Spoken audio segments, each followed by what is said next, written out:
US primacy or US hegemony, however you want to describe it, will not be able to survive.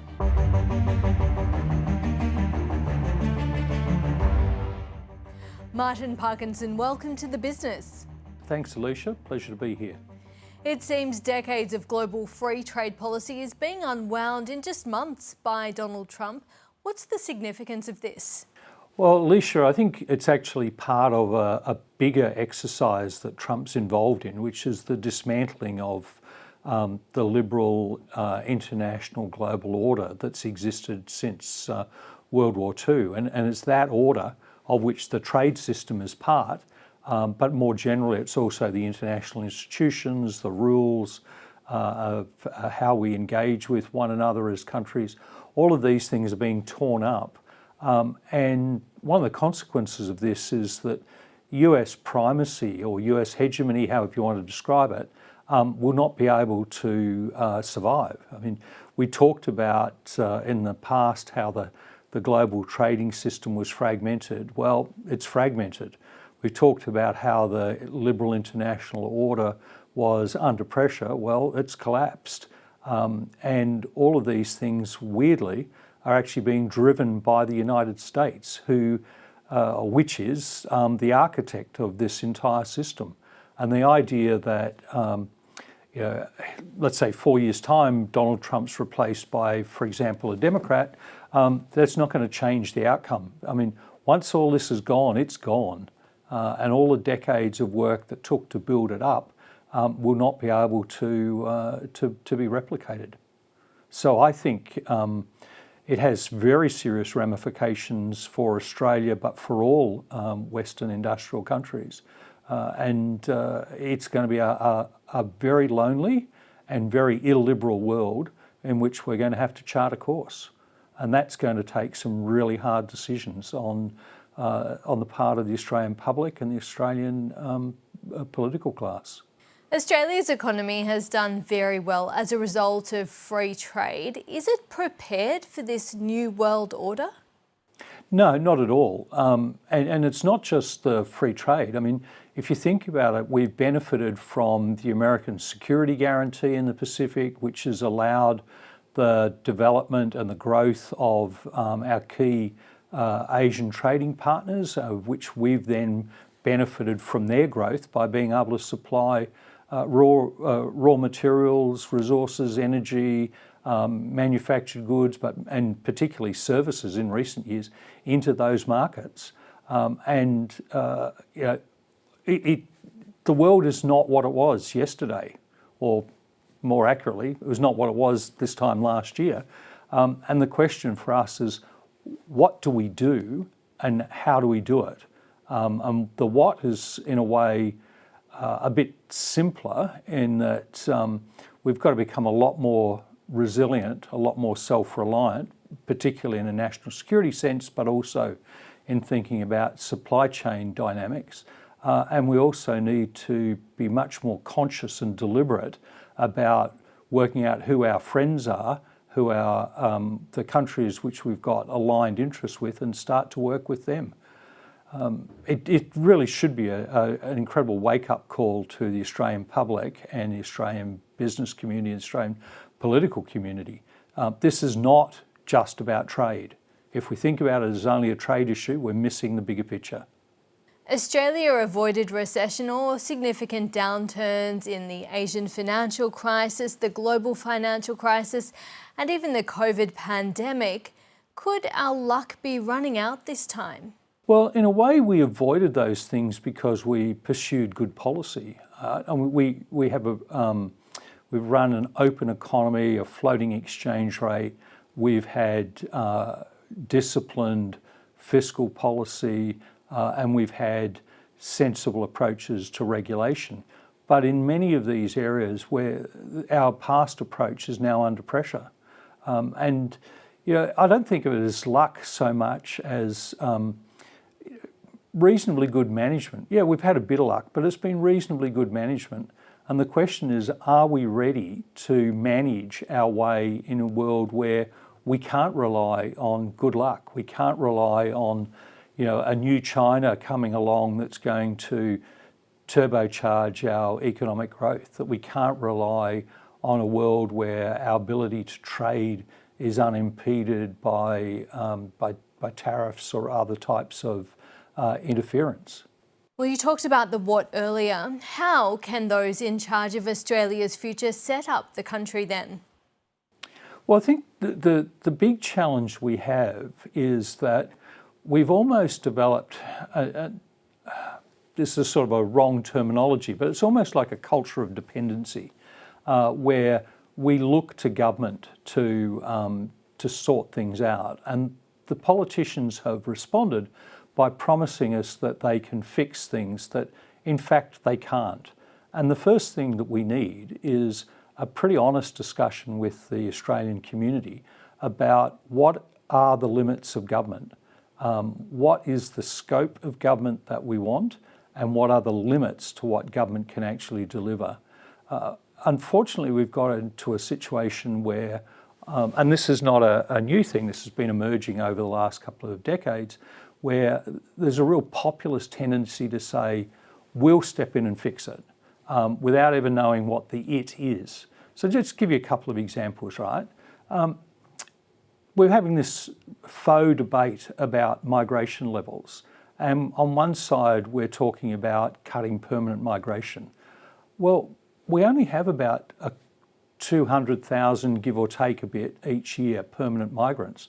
But in any particular night in Australia, we've got well over 2.25 million people who go to sleep here, who are not citizens and are not residents, but who have work rights. So if you're worrying about pressure on housing prices, it's not going to be fixed by cutting permanent migration. It's actually around the temporary migrants. Then if you talk about, well, international students, well, actually, international students are not responsible for the housing crisis. The housing crisis is a supply side issue that's been emerging for a very long time in this country. And if you look at where international students live and how they live, these are not the places that Australians are itching to buy or to rent. So this is one case where we've created this populist sentiment that's anti-migrant in order to fix a problem, the housing crisis, which has nothing to do with the way in which we're going about it. Think of another example. Apparently, we're going to threaten supermarkets with being broken up. Well, one of the things that I know is if I go into the Woolworths in Mossman in far north Queensland, I'm going to be paying pretty similar amounts to what I'd pay if I go into the Woolworths here in Canberra. If you begin to break up those supply chains, then you are going to see much higher costs being imposed on regional and remote communities. Is that what we're really trying to achieve here? Ditto the arguments around breaking up insurers. How, by breaking up insurers, do you actually make it easier for Australians to cope with the cost and the threat of natural disasters and climate change? So these are knee-jerk populist lines that keep being trotted out without ever actually being honest with the public and talking about what are the fundamental problems. Now, we have the same issue emerging now with how do we respond to Trump and to what Trump's doing, and the unwillingness of either side of politics to talk about that openly and frankly leaves us in a situation of, for the community, what do we do? How do we position ourselves for this? Clearly, the Prime Minister is quite right. It is not in our interest to impose reciprocal tariffs because we know, and we know this because of our own history, that if we impose tariffs, it's essentially a tax on the consumer of the good. So, we impose a tariff on American products coming in, well, that's a tax paid for by the Australian consumer. Unfortunately, Donald Trump and his advisors don't seem to believe that's the case in the United States, and we'll have to wait and see what the consequence of that is for him politically. But once the prices start going up in Walmart and the like, I think it'll be pretty interesting to see how the US consumer responds. When it comes to the election, it's been categorised as a hip pocket election. The government's proposing modest tax cuts, and the coalition has a planned petrol excise cut. Not the wholesale policy shift you're talking about. Do you think the electorate will buy that? Well, look, I understand why both sides of politics are talking about handouts at the moment. We have a sense in the community that people are doing it tough, and so politicians want to be seen to be empathetic and responding to that. I think it's a mistake to confuse the things that I'm talking about with the short-term politics of the election. I understand the political imperatives to be seen to be responding to the circumstances that households find themselves in. What my concern is that the bigger problems which have been building up over the last 2 decades and which we've been warning about for at very least since the start of the production of the intergenerational report in 2021, but particularly from around 2010, 2011 onwards, those threats, those challenges have come home to roost. And we see that by the fact that we've got slowing growth in living standards, or living standards actually going backwards. We've got a rising tax take, and in particular, not just that the total amount of tax is going up, but that it's weighted heavily to income tax. So as Ken Henry says, you know, if you really wanted to design a tax system that penalised future generations, in other words, stole from the future for the benefit of the current, you'd end up with a tax system like we've got. One where we've got an incredible reliance on income tax. It already is over 50% of the tax take, and it's likely to rise towards 60% over the next decade or two, and where the average taxpayer is going to face a marginal tax rate of around 37%.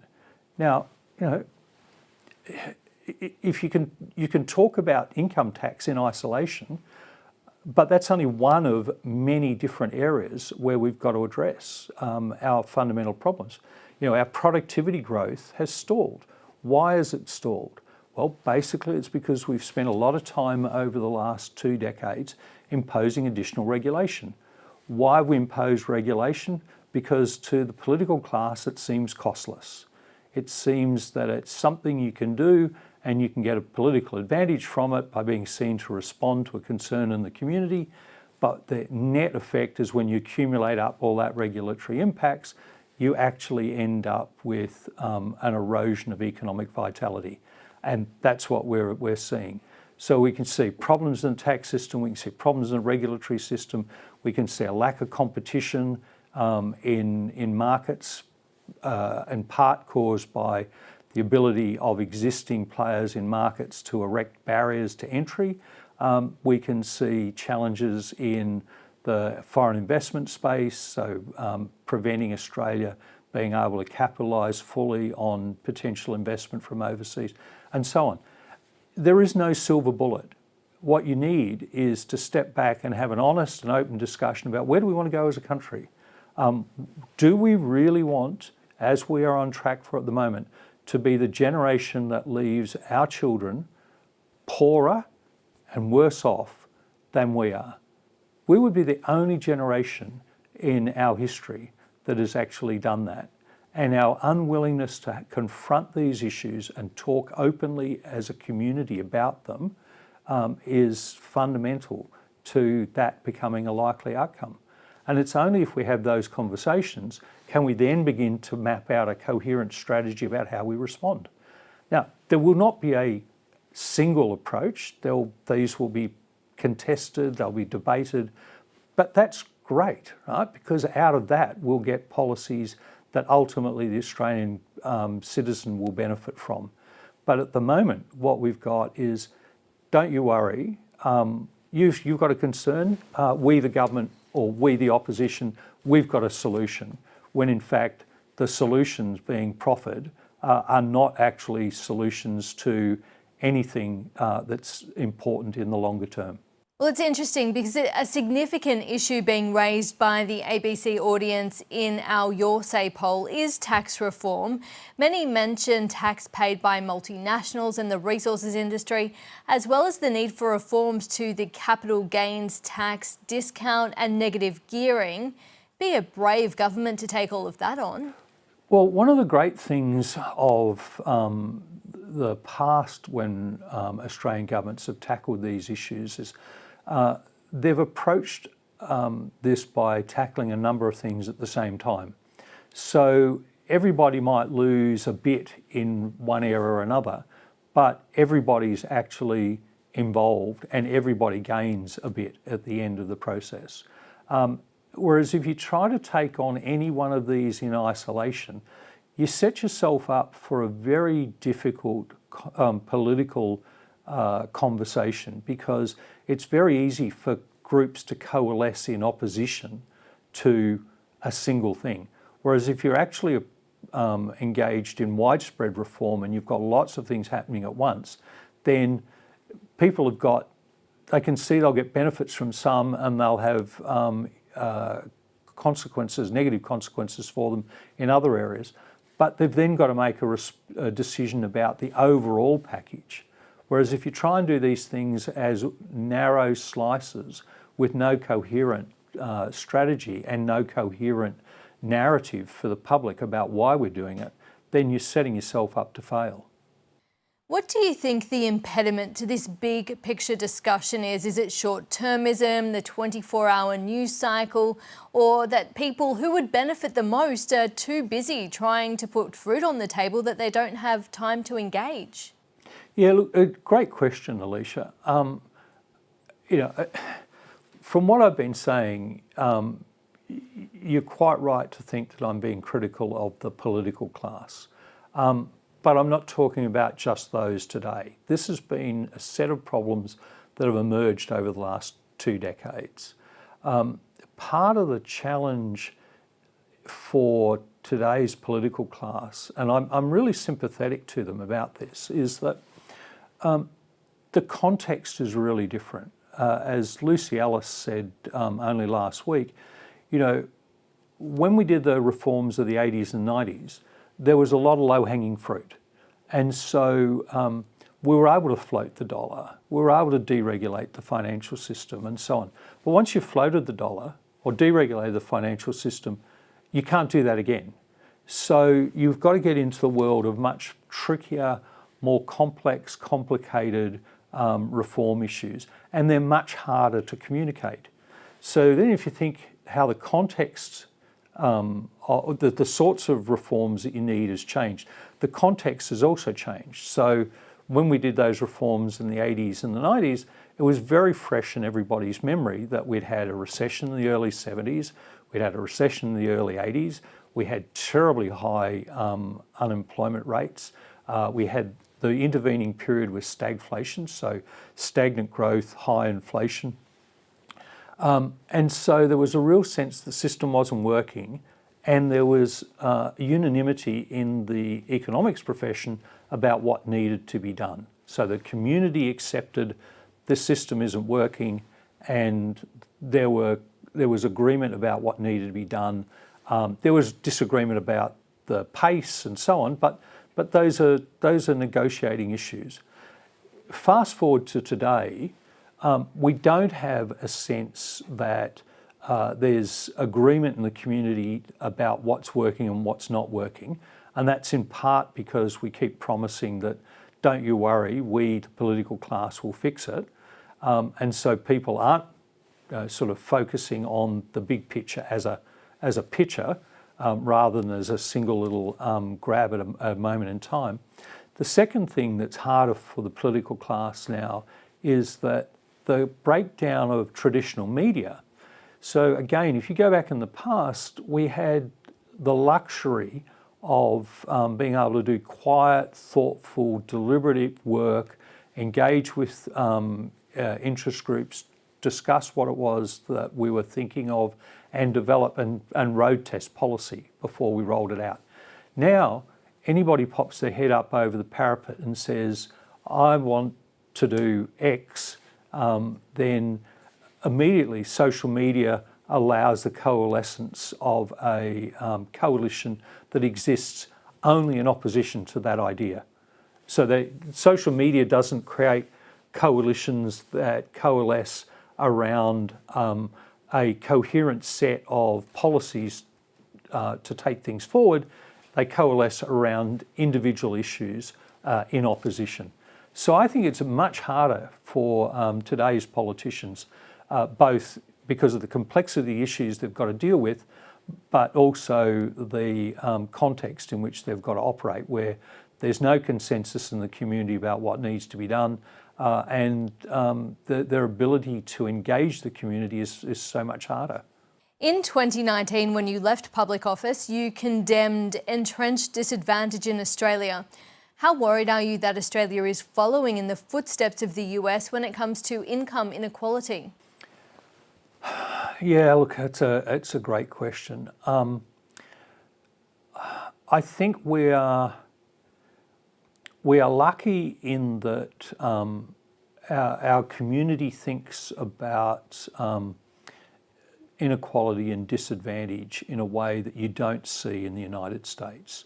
So there is a willingness in Australia to see a role for government in purchasing or intervening in markets that actually ameliorate inequality. So think about NDIS, think about the efforts that we put in to ensure the quality and cost of aged care is appropriate. Now, are we doing well in all of those areas? No. Can we do better? Yes. But one of the things about our progressive tax system, combined with our willingness to see government intervention in these areas, is that we can, in a sense, knock the worst off inequality in terms of income. What's more disturbing is the huge growth in wealth inequality, and that's particularly around housing prices. So if you're someone of my generation, yes, when we were first buying houses, we were paying 18% plus in mortgage interest rates. Now you're not paying that, but the cost of the house is multiples of income higher than it was when we were first entering the housing market. Now, why is that? It's again the unwillingness or the inability of governments, state and federal and local for that matter, to tackle the fundamental supply side issues around housing. The single best thing we could do is actually make the price of housing more affordable for younger people. But you don't do that by giving them access to superannuation or by giving them handouts from government, because all that does is push up the demand. So the amount of money they can spend, you've got to push out the amount of supply. The issue with pushing up the amount of supply is that ultimately that's going to undermine, at the margin, the price of existing houses. And who's going to lose from that? Well, it's going to be people like me, people who already own their own home or are well on the way to paying it off. But if we really want to address and prevent entrenched intergenerational inequality, we've got to tackle the housing issue. To me, it's the be-all and end-all. And we don't tackle that by saying, we'll let you use your superannuation, because all that's going to do is push up house prices to the benefit of my generation and at the cost of those people who are trying to buy the house. We've got to move on the supply side. We've got to provide more housing. So then the question is, well, why is it so expensive to build here? Why does it take so long? Well, they're issues that go to regulation. And that's why you can't divorce, as I said at the outset, you can't divorce any of these issues and say there's a single silver bullet. You've got to move on a whole pile of these areas all at the same time. Martin Parkinson, I have taken up so much of your time already, but one final question. Climate change. You were the inaugural Secretary of the Department of Climate Change. There doesn't seem to be much discussion of climate action in this election campaign. How do you bring the public on board with this issue? Look, I think climate change is always going to be one of those issues that it will be displaced in the public discourse by whatever's happening at the time. Climate change is one of those things that takes a long time to play out, and the consequences are, on any particular day, seem quite small until they're not. And by that I mean we get to tipping points. What we've seen is a big increase in the number of natural disasters. You cannot link any single event necessarily to climate change, but it's very clear that there's a climate signal in all of these, and it's probably getting bigger. So then the question you've got to ask yourself is, well, how do I respond to that? Clearly, efforts to mitigate against climate change require action across a whole range of countries. We can't guarantee that other countries will act fast enough to mitigate the consequences of climate change on us, but we have to do our bit in the mitigation space. The other thing we have to do, though, is we have to actually get quite deliberate and serious about adaptation. Because if we can't stop the climate change that's already in train, we have to make sure that we adapt our cities, our towns, our industries, our farming sector, our aquaculture and so on, to the consequences of that. Now, an area that's close to my heart, the Great Barrier Reef, you can see active efforts to generate thermally tolerant corals so that we've got the chance that the reef is able to survive, not necessarily in its full form as it is today, but that it's able to survive and be resilient going into the future. When we look at the Murray-Darling Basin, right, we know that climate change is going to have massive impacts on the fertility of the basin. What are we doing there? What can we be doing to help farmers prepare so that we safeguard our food production, we safeguard the economic growth and the like that comes from there? How do we think about the consequences of floods? Well, a really clear example is we've got to stop building housing on floodplains. Sounds pretty simple, right? But when you didn't have floods, well, they only came along very, very rarely, and now you're getting floods every 5-10 years, it's pretty clear that we shouldn't have built there.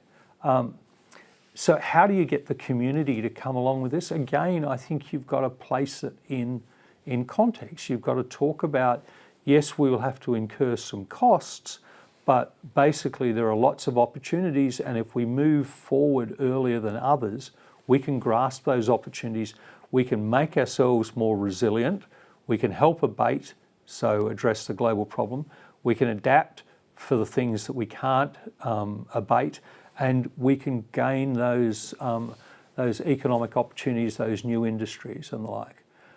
But again, you can't deal with that in the 30-second grab. So you've got to find a way to engage the community. One thing I'm very sure of is the time of the next drought, climate change will be front and centre again in the public discourse, as it was back in the 2000s. When it's raining, people don't tend to think about climate change because they tend to equate climate change with drought, when in fact it's not. It has very serious consequences. Even if the amount of rain doesn't change, the rainfall patterns change, that impacts on the ability to grow crops and so on. Martin Parkinson, thank you so much for your time. Thanks, Alicia. It's been a pleasure.